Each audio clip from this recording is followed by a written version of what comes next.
ஆசிரியர் தகுதி தேர்வுக்கு தயாராகிக் கொண்டிருக்கிற என் இனிய ஆசிரியர் தோழமைகள் அனைவருக்கும் வணக்கங்களும் வாழ்த்துக்களும். கடந்த நவம்பர் 2025ல நடைபெற்ற ஆசிரியர் தகுதி தேர்வுல பேப்பர் 2 தமிழ்ல கேட்கப்பட்ட அனைத்து கேள்விகளுமே இலக்கண பகுதிகளில் அமைந்ததை அடுத்து 6 to 8 தமிழ் இலக்கண பகுதிகளில் இருக்கிற அனைத்து பாடப்பகுதிகளையும் வீடியோவா கொண்டு வரலான்றத முடிவு பண்ணி ஏற்கனவே 3 வீடியோக்கள் நம்ம போட்டிருக்கிறோம்.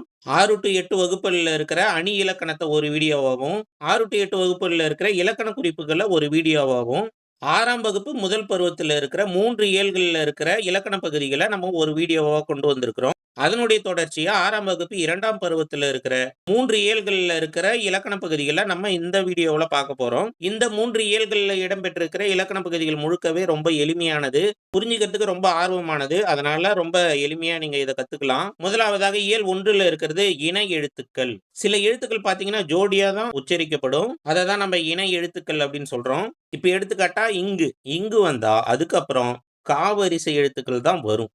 இப்ப தங்கை, அங்கம் அப்படின்னு சொல்றோம் இல்லைங்களா? அடுத்து இஞ்சி வந்தா அதுக்கப்புறம் கண்டிப்பாக சாவரிசை எழுத்து தான் வரும். இஞ்சி, பஞ்சம். அதே போல டாவுக்கு முன்னால இன்னு வர்ற மாதிரினா அது 3 சுழி இன்னா தான் இருக்கும். இப்ப பண்டம், கண்டம், வண்டு.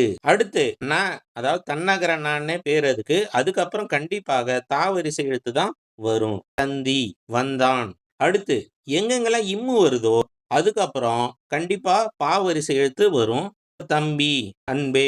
அடுத்து இந்த ரெட்ட சுழி இன்னு வந்துட்டா அதுக்கப்புறம் ரா வர மாதிரினா கண்டிப்பாக அது இந்த பெரிய ராவா தான் இருக்கும். இப்ப வென்றான், கொன்றான். அப்போ மெல்லின எழுத்துக்கள் 6 எழுத்துக்களுக்கும் வல்லின எழுத்துக்கள் 6 எழுத்துக்கள் தான் இணை எழுத்துக்களா வருது.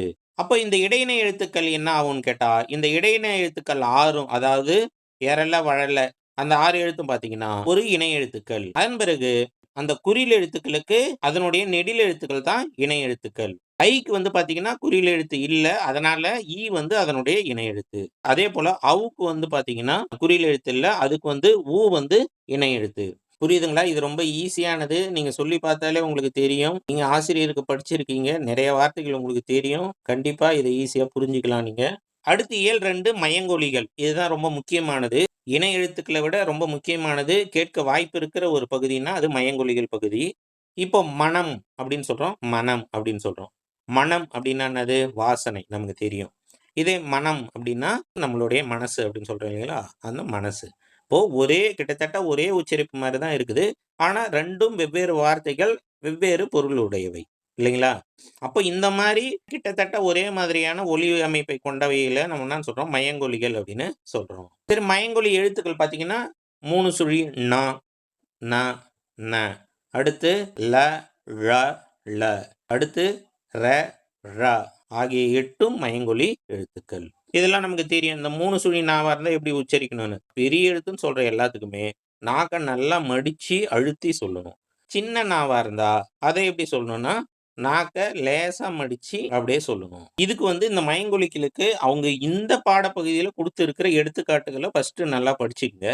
இல்ல இன்னும் எனக்கு நிறைய வார்த்தைகள் தெரியணும் அப்படின்னா நீங்க கூகுள்ல போயிட்டு மயங்கொலி சொல் அகராதி அப்படின்னு போட்டீங்கன்னா ஒரு பெரிய பிடிஎஃப் வரும். அதுல கிட்டத்தட்ட ஒரு 200 பேஜ் இருக்கிற ஒரு ஃபைல் வருது. அதுல இருக்கிற வார்த்தைகளை நீங்க சும்மா அப்படியே ஃப்ரீயா இருக்கிற நேரத்துல படிச்சு பாருங்க. இப்ப வானம் அப்படின்னா வெடி, வான வேடிக்கை காட்டுறான் இல்லையா, அது வானம்னா வெடி. இதே வானம் அப்படின்னா ஆகாயம், உங்களுக்கு தெரியும் வானம். அடுத்து பனி அப்படின்னா வேலை. இதே பனி அப்படின்னா குளிர்ச்சி, பனி பெய்யுது அப்படின்றல அது. இதேதான் லா, லா, ழா, அதுக்கும் அதேதான். இப்ப விலை அப்படின்னா பொருளின் மதிப்பு, வெள்ளை அப்படின்னா உண்டாக்குதல், விழை அப்படின்னா விரும்பு, இலை அப்படின்னா செடியின் இலை, இழை அப்படின்னா மெலிந்து போதல், இழைனா நூலிழை, உங்களுக்கு தெரியும். அடுத்து ஏரி அப்படின்னா மேலே ஏறி, ஏறு அப்படின்ற இல்லைங்களா அது. அடுத்து கூரை அப்படின்னா வீட்டின் கூரை, உங்களுக்கு தெரியும். இன்னொரு கூரை அப்படின்னா புடவை, கூரைப்பட்டு அப்படின்னு சொல்றேன் இல்லைங்களா? இப்ப பாருங்க, இதுல இருக்கிறதெல்லாம் முதல்ல நல்லா படிச்சுங்க. அப்புறம் எக்ஸ்ட்ராவா வேணும்னா அந்த மயங்கொலி சொல்லகராதியை டவுன்லோட் பண்ணி அதையும் படிங்க. இப்ப சிரம் அப்படின்னா உங்களுக்கு தெரியும். சிரம்னா என்னது? தலை, சின்னலை. அடுத்து இலைக்கு வேறு பேர் என்னது? தழை. அடுத்து வண்டி இழுப்பது பார்த்தீங்கன்னா காளை. இப்ப இந்த காளை சின்னலை என்ன அர்த்தம்? காலை, அதிகாலை சொல்றேன் இல்லைங்களா அது. அடுத்து கடலுக்கு வேறு பேர் என்னது? பறவை, சின்னர பறவை. அப்ப அந்த பறவைன்னா என்னது? வானத்துல பறக்குது இல்லைங்களா? பறவை. இப்ப அடுத்த கொஸ்டின் அதான். பறவை வானில் பறந்தது. பெரிய ரா. அடுத்து கதவை மெல்ல திறந்தான். பெரிய ரா. திறவுகோல் அப்படின்னு சொல்றீங்களா? திறத்தல் அப்படின்னா பெரிய ரா. அடுத்து பூ மணம் வீசும். மணம் பெரிய நா. அதாவது மணம்னா வாசனை. அப்ப சின்ன நாவா இருந்தா என்னது? நம்ம மனசுன்னு சொல்றீங்களா அது. அடுத்து புலியின் கண் சிவந்து காணப்படும். கண்னா உங்களுக்கு தெரியும். கண்னா நம்ம பார்க்கறது. அடுத்து குழந்தைகள் டேஷ் விளையாடினர். பந்து விளையாடினர். நம்ம இத வந்து இணை எழுத்துக்கள்ல பார்த்தோம். இந்த தன்னகர இந்து வந்தா அதுக்கப்புறம் தூ வரும். அடுத்து வீட்டு வாசலில் கோலம் போட்டனர். கோலம்னா எது? இந்த சின்ன ல. கோலம் போட்டனர். அப்ப அந்த கோலம்னா என்னது? கோலம்னா ஒரு வடிவம். கோல வடிவம்னு சொல்றேன் இல்லைங்களா? அது கோலம். தொடர்களில் உள்ள மயங்கொலி பிழைகளை திருத்தி எழுதுக. என் வீட்டு தோட்டத்தில் மலர்கள் மணம் வீசின. மணம் பெரிய 3 சுழி நா வரணும். அடுத்து தேர் திருவிழாவிற்கு சென்றனர் அப்படின்னுக்குது. தேர் திருவிழா ழா வரணும். அடுத்து சென்றனருக்கு 2 சுழி இன் வரணும். அடுத்து வாழைப்பழம் பழம் பழம்னுக்குதுங்க. பழம் ழா வரணும். உடலுக்கு மிகவும் நல்லது. அதுல ஒரு பெரிய லா இருக்கு. அது சின்ன லா வரணும். நல்லது. அடுத்து பார்த்தீங்கன்னா 3வது எல்ல சுட்டி எழுத்துக்கள், வினா எழுத்துக்கள். இப்போ அவன், இவன், அங்கு, இங்கு, அந்த, இந்த அப்படின்லாம் சொல்றீங்க இல்லைங்களா? இதெல்லாம் என்னது? சுட்டி எழுத்துக்கள். சுட்டி எழுத்துக்கள் எது எதுன்னு பார்த்தீங்கன்னா, ஆ, இ, உ இது 3 தான் சுட்டு எழுத்துக்கள். இதுல அகச்சுட்டு, புறச்சுட்டுன்னு 2 வகை இருக்கு. அகச்சுட்டுன்னா என்னன்னா, அந்த வார்த்தைக்குள்ளேயே அது அடங்கி இருக்கும். இப்போ இவன், அவன், இது, அது. இப்ப இதுல இந்த சுட்டி எழுத்துக்கள இ, ஆ அதெல்லாம் நீக்கிட்டோம்னா, வெறும் வன் அப்படிதான் இருக்கும். அதுக்கு பொருள் இல்ல. அப்படி இருந்தா அத நம்ம என்ன சொல்றோம்? அகச்சுட்டு அப்படின்றோம். புறச்சுட்டுன்னா என்னன்னா, அவ்வானம், இம்மலை அப்படின்னு இருக்கு. இப்ப இதுல அத நீக்கிட்டோம்னா, வானம்னு இருக்கும். அப்ப பொருள் இருக்கு இல்லைங்களா? அப்ப புறத்தே நின்று சுட்டுவது புறச்சுட்டு. அடுத்து அண்மை சுட்டு அப்படின்னா, இங்க இருக்கிறத நம்ம என்னன்னு சொல்றோம்? அண்மை சுட்டு அப்படின்றோம். இப்ப அப்படின்றது அண்மை சுட்டு. இவன், இவர், இது. அதாவது பக்கத்துல இருக்கிறது. அத அண்மை சுட்டு அப்படின். செய்மை சுட்டுன்னா தூரத்துல இருக்கிறது. இப்ப அத நம்ம என்ன சொல்றோம்? இப்ப நான் சொல்லும்போதே அதன்னு சொல்றேன் இல்லைங்களா? அப்போ அத, ஆ அது வந்து செய்மை சுற்று. அவள், அவர், அது, அவ்வீடு, அம்மரம். அடுத்து அருகிலும் இல்லாம, தொலைவிலும் இல்லாம, நடுவுல இருக்கிறத நம்ம அப்படின்னு சொல்லிட்டு அந்த காலத்துல பயன்படுத்தி இருக்கிறாங்க. உது, உவன். உதுன்னா அதுவும் இல்ல, இதுவும் இல்ல. நடுவுல இருக்கிறத உது அப்படின்னு சொல்லியிருக்கிறாங்க. உவன் அப்படின்னா அவனும் இல்லாத, இவனும் இல்லாத நடுவுல இருக்கிறவன உவன் அப்படின்னு சொல்லியிருக்காங்க. அடுத்து சுட்டு திரிபு அப்படின்னா என்னன்னா, அந்த, இந்த அப்படின்னு நம்ம சொல்றோம் இல்லைங்களா? ஆ, இ அதுதான் வந்து சுட்டு எழுத்துக்கள். அது கூட இப்ப இந்த காலத்துல நம்ம அந்த, இந்தன்னு மாத்திடுறோம். அப்போ இத நம்ம என்ன சொல்றோம்? சுட்டு திரிபு அப்படின்னு சொல்றோம்.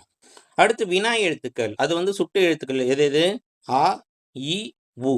இதே வினா எழுத்துக்கள் எது எதுன்னு பார்த்தீங்கன்னா, 5 எழுத்துக்கள். ஏ, யா, ஆ, ஓ, ஏ ஆகிய 5ம் வினா எழுத்துக்கள். இதுல மொழியின் முதலில் வருபவை பார்த்தீங்கன்னா, ஏ, யா அது 2ம் மொழிக்கு முதலில் வருபவை. இப்ப எங்கு, யாருக்கு அப்படின்னு சொல்றோம். அடுத்து மொழிக்கு இறுதியில் வருபவை பார்த்தீங்கன்னா, ஆ, ஓ பேசலாமா, தெரியுமோ அப்படின்னு கேட்கறது இறுதியில் வருபவை.